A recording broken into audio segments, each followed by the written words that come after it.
যখন খিদে পেয়েছে তখন বনে গিয়ে খাবার খেয়ে নে না। আমাকে জ্বালাচ্ছিস কেন? আমি রোজ রোজ তোদের খাবার জোগাড় করতে পারবো না। নিজেদের খাবার নিজেরাই জোগাড় করে নে। এই কথা বলে কালু কাক আবারও ঘুমিয়ে পড়ে। আর কনক তার মা কাকলিকে বলতে থাকে, মা, বাবাটা আবার ঘুমিয়ে গেছে, এখন আমার জন্য কে খাবার নিয়ে আসবে? বাবা কনক, তুই তো জানিস তোর বাবা একটা অলস পাখি।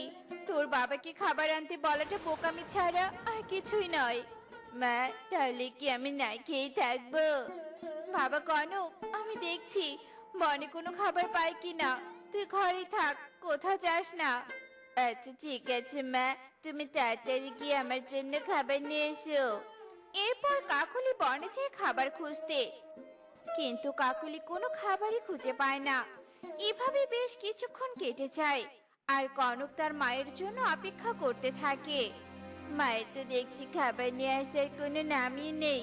এদিকে যে আমি আর খিদের জ্বালা সহ্য করতে পারছি না। না না, মায়ের জন্য অপেক্ষা করলে চলবে না, আমাকে কিছু একটা করতেই হবে। এই কথা বলে কনক বনে যায় খাবার খুঁজতে।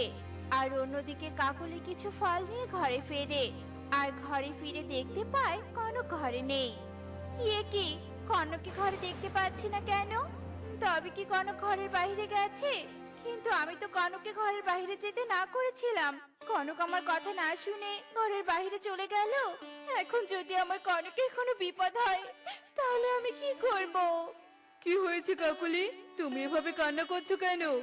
আমি কান্না করছি, এদিকে যে আমার ছেলেটা ঘরে নেই, সেদিকে তোমার কোনো খেয়ালই নেই। কনক ঘরে নেই মানে? কনক কোথায় গেছে? জানি না আমার ছেলেটা কোথায় চলে গেছে। এভাবে বেশ কিছুক্ষণ কেটে যায়, কিন্তু কনক বাড়ি ফেরে না।